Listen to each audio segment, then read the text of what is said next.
언제 어떻게 터질지 모르는 그런 시한폭탄 같은 몸이거든요. 5년 안에 김정은이 갑자기 급사하는 것도 어쩌면 가능한 일이다라는 생각이 듭니다. 안정성을 보장해 줄 수 있는 사람에게 줄을 설 가능성이 있다는 것이고, 그러면 내부에서 내전이 발발할 가능성도 있다라고 저는 봅니다.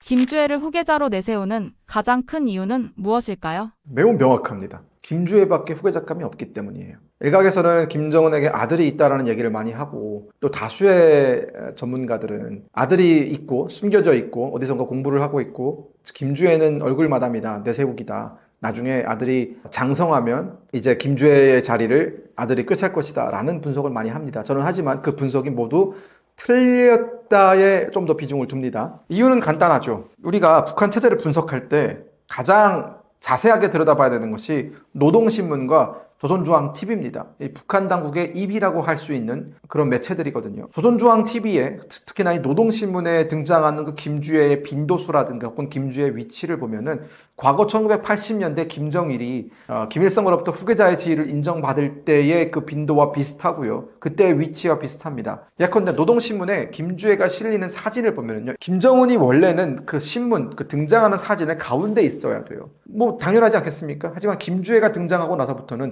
김주애가 가운데 있고 김정은이 그 옆에 있습니다. 그 비율로 따져놓고 보면 바로 그게 명확하게 드러납니다. 물론 그 사진 하나 가지고 어떻게 모든 걸 판단하냐 라고 하실 수 있겠지만, 그런 상황, 그런 정황들이 지속적으로 반복된다라는 것은 북한 당국이 전하고 싶은 메시지가 그 안에 숨겨져 있다는 것이고요. 그리고 지금 김주애에게 노동신문이 쓰고 있는 표현을 보면 향도자, 뭐 이런 말을 많이 씁니다. 그리고 자제분 이런 말도 많이 쓰고, 과거에는 있을 수가 없는 일이거든요. 사람들이 부정적으로 생각하는 이유가 김주애가 여성이기 때문에 후계자가 될 수 없을 거다라고 말들을 많이 하는데, 김정은도 사실 그렇게 따지면 후계자감은 아니었죠. 북한은 장자승계 원칙이 지켜지는 나라인데, 그러면 여러분 김정은이 후계자가 되기 전에는 김정철이 후계자가 되어야 되고요. 김정철의 형이 김정남이 후계자가 되어야 됩니다. 하지만 첫째, 둘째 다 제끼고 셋째가 되지 않았습니까? 그 말은 북한은 체제의 안정성을 위해서, 체제의 유지를 위해서는 원칙이라든가 뭐 전통이라든가 그런 것들은 매우 손쉽게 뒤집을 수 있는 집단이라는 것을 우리가 좀 알고 있어야 된다는 점이고,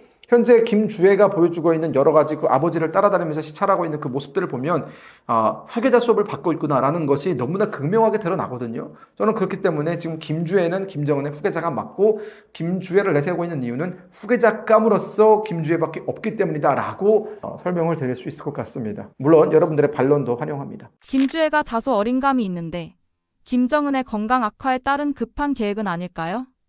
그 후계자를 세우는 것에 대해서 너무 어리다라고 평가하는 것은 철저히 서구화된 시각에서 바라보는 겁니다. 즉, 자유민주주의 체제에서 바라봤을 때 10대 어린 그 친구가 후계자가 된다는 것은 사실 이해하기 어렵지 않습니까? 뭐 예컨대 이런 거죠. 지금 이제 10대밖에 안 된 누군가가 뭐 당대표의 딸이라고 칩시다. 뭐 당대표의 딸인데 그 딸을 지금부터 차기 당대표로 만들기 위해서 후계자 수업을 하고 있다. 이건 사실 성립이 안 되는 말이지 않습니까? 우리 체제에서는. 하지만 여러분, 북한은 우리가 생각하는 것 정상적인 범주에 있는 나라가 아닙니다. 북한은 철저히 봉건사회다라고 보시면 되고, 그러면 그 봉건사회와 비교할 수 있는 건 봉건사회죠. 조선시대 때 여러분, 우리가 후계자, 왕세자를 언제 정했습니까? 세손 때부터 정했습니다. 태어나자부터 세손이라고 불렀고요. 그 세손이 조금 장성하면 세자로 불렀죠. 그리고 세자가 후계자 수업, 그 세자 수업을 받던 시기는 약 8살, 9살 때부터 세자 수업을 받았고, 10살, 12살 때부터는 본격적으로 그 세자만 가르치는 스승들이 있었고, 세자와 같이 수업을 듣는 배동들이 따로 있었죠. 그만큼 지금 북한은 김주애가 지금 12살, 13살 정도로 추측이 되는데, 세자 수업을 받기에는 부족함이 없는 나이입니다. 세자가 아니겠네요. 왕세녀겠네요. 네, 부족함이 없는 나이기 때문에 우리 기준에서 바라보면 이상하지만 북한 기준에서는 전혀 이상하지 않다라고 말씀을 드리겠습니다. 김여정과 김주애 간의 갈등 관계, 권력 구도는 어떤 상황일까요?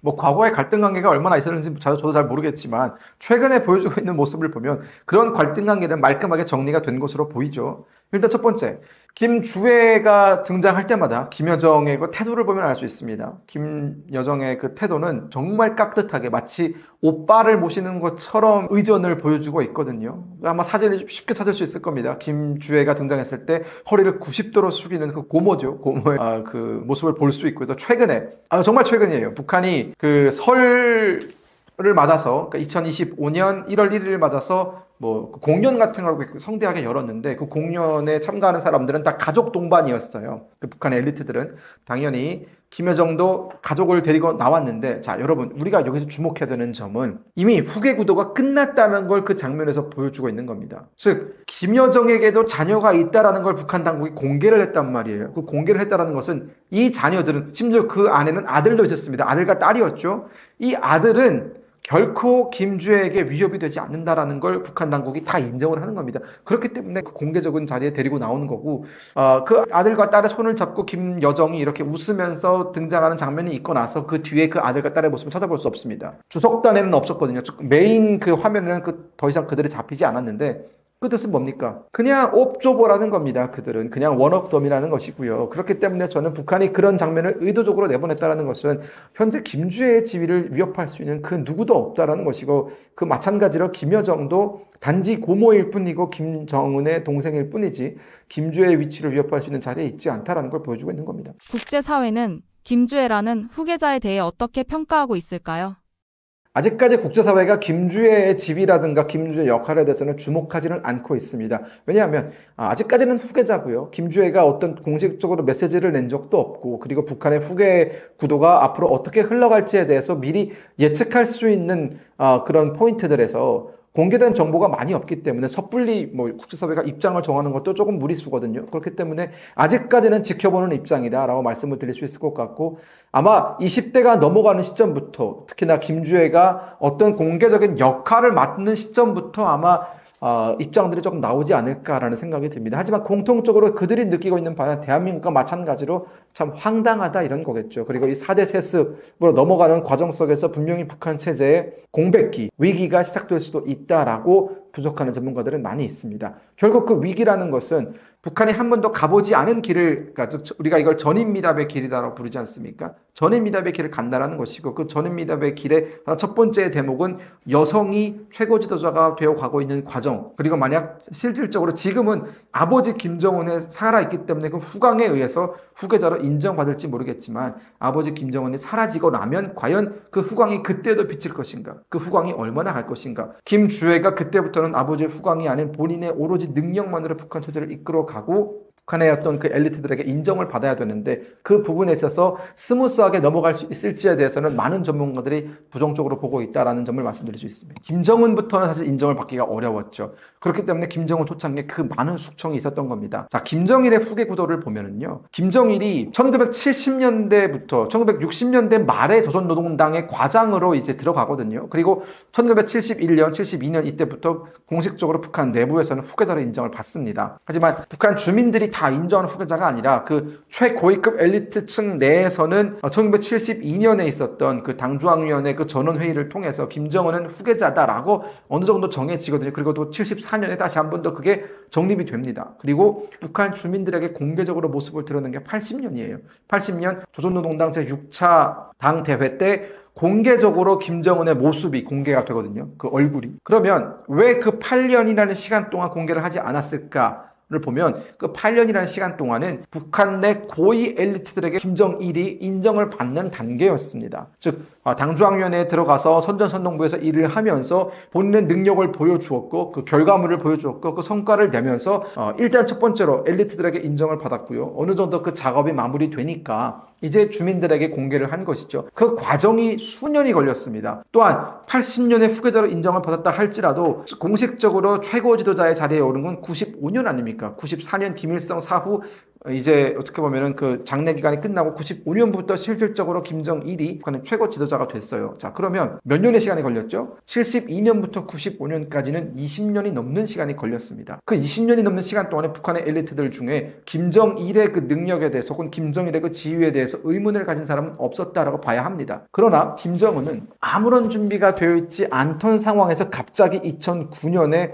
내부적으로 후계자로 지정이 됐습니다. 그 이유는 2008년에 김정일이 갑자기 심근경색으로 쓰러지면서 후계자를 빨리 세워야 된다라는 그런 압박감이 있었고, 그러다 보니까 김정일이 약 2달 만에 사경에서 돌아왔거든요. 2008년에. 그리고 나서 김정은을 급하게 후계자로 세웁니다. 그리고 2009년부터 후계자 작업을 시작을 해서 2010년 북한 주민들에게 공개하거든요. 그리고 김정일이 언제 죽습니까? 2011년 12월 17일에 죽죠. 즉 주민들에게 공개돼서 2년도 안 된 시점 만에 김정은은 최고 지도자의 자리에 올랐습니다. 그 말은 역설적으로 김정은이 뭘 보여줄 수 있는 물리적인 시간이 부족했다라는 거예요. 그러다 보니까 2012년 됐을 때 김정은의 능력에 대해서 의문을 품었던 사람들이 정말 많이 있었고요. 대표적인 사람이 장성택 같은 사람이었고 군부에서도 정말 그 누굽니까? 그 총참모장을 지냈던 사람도 결국은 다 숙청을 당할 수밖에 없던 이유는 김정은은 본인의 능력치를 보여주기 이전에 본인의 능력에 의문을 품고 있던 그 최고위층부터 제거하는 과정을 어쩔 수 없이 거쳐야 됐다는 겁니다. 김정은의 건강 이상설에 대해서 확인된 정보는 어느 정도가 있을까요? 김정은의 건강 악화는 사실 뭐 어제 오늘의 문제는 아닙니다. 우리가 흔히 그 사람의 외형을 보면 좀 알 수 있지 않습니까? 키가 170 정도밖에 안 됐는데 체중이 140kg 정도라고 우리 국정원이 밝혔죠. 그리고 고지혈증이 있고요. 그리고 또 그 집안 내력에 심근경색은 또 집안 내력입니다. 또한 그 식습관을 보면 혈관 질환이 오기 딱 좋은 그런 식습관을 가지고 있습니다. 포금하고 매우 늦게 자고요. 거의 새벽 4시, 5시까지도 일을 한다. 그러니까 새벽에 일을 하는 스타일이에요. 그리고 그때까지도 술을 굉장히 포금을 하는 스타일이고 치즈라든가 이런 유제품을 좋아하는데 그런 것들은 대부분 김정은이 가지고 있는 그 건강을 악화시키는 그런 음식들입니다. 그러다 보니까 김정은의 건강 상태는 상당히 안 좋다라는 것이 보통의 의학 전문가들의 소견이고요.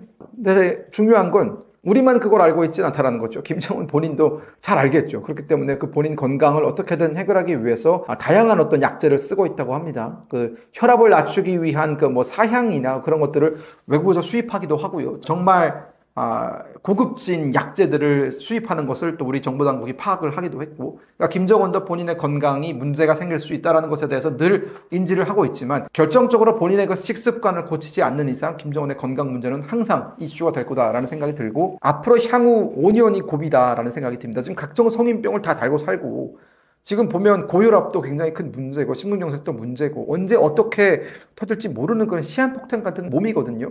저는 그래서 5년 안에 김정은이 갑자기 급사하는 것도 어쩌면 가능한 일이다라는 생각이 듭니다. 김주의 후계자 지명이 북한 주민들에게 어떤 메시지를 전달한다고 생각하고 계신지, 그리고 북한 내부의 분위기는 어떨까요? 김정은의 건강 문제와 이어지는 문제인데요. 그러니까 김정은이 지금 왜 이렇게 후계자를 빨리 세우느냐에 대해서 하나의 답이 될 수 있습니다. 김정은의 건강 문제는 뭐 이런 거죠. 본인의 건강에 본인도 자신감이 없다 보니까 후계자를 빨리 세워서 그 권력의 공백을 메꾸려고 하는 겁니다. 김정은이 가지고 있는 대표적인 트라우마 중에 하나가 본인이 후계자로 지정이 되고 최고 지도자로 인정받는 그 과정에서 늘 따라다녔던 것이 경험 부족이었거든요. 그러니까 후계자 수업을 충분히 받지 못했다는 그 경험 부족이 김정은에게는 가장 큰 트라우마이기 때문에 김주애는 그런 과정을 겪게 하지 않기 위해서 지금부터 데리고 다니면서 중요한 국가적인 행사 때마다 얼굴을 비추는 것이거든요. 그러니까 각인 효과입니다. 이런 굵직굵직한 북한의 주요 행사 때마다 김주애가 존재했구나. 김주애가 저 자리에서 후계자 수업을 받았구나라는 것이 각인이 되면 사람들한테는 그래도 나이는 어리지만 여러 가지 경험치는 좀 있지 않겠냐라는 생각을 하게 만드는 것이죠. 하지만 그것이 과연 모든 면에서 긍정적으로 비춰질지에 대해서는 저는 좀 의문이 듭니다. 왜냐하면 그러니까 본질적으로 북한은 매우 가부장적인 사회고 어린 사람이 권력을 이어받는 것에 대해서 불안해하는 사람들이 많이 있을 거거든요. 그리고 앞서 설명드린 것처럼 김정은이 만약 5년 안에 건강 문제가 터져서 갑작스럽게 김주애로 권력이 넘어간다면 김주애는 여전히 10대입니다. 그래서 10대의 최고 지도자에게 북한의 운명을 맡겨야 된다는 것에 대해서는 북한 주민들뿐만이 아니라 북한 엘리트들도 상당한 불안감을 가지고 있거든요. 저는 여기서 북한 체제의 위기가 발생할 수 있다고 보는 거예요. 즉 준비되지 않은 그런 어린 지도자에게 권력이 넘어가게 될 경우 북한 엘리트들은 과연 저 사람이 저 어린 여자애가 이 권력을 승계받아서 북한을 안정적으로 이끌어갈 수 있을 것인가. 만약 안정적으로 이끌어가지 못하게 된다면 현재 북한의 엘리트들이 누리고 있는 그 삶이 위협받을 수도 있거든요. 그렇기 때문에 이 엘리트들은 이 지속성 그리고 안정성을 무엇보다 중요하게 생각합니다. 그러면 지속성과 안정성을 보장해 줄 수 있는 사람에게 줄을 설 가능성이 있다는 것이고 그러면 내부에서 내전이 발발할 가능성도 있다라고 저는 봅니다. 꽤 명료한 설명이 된 것 같죠. 네. 네.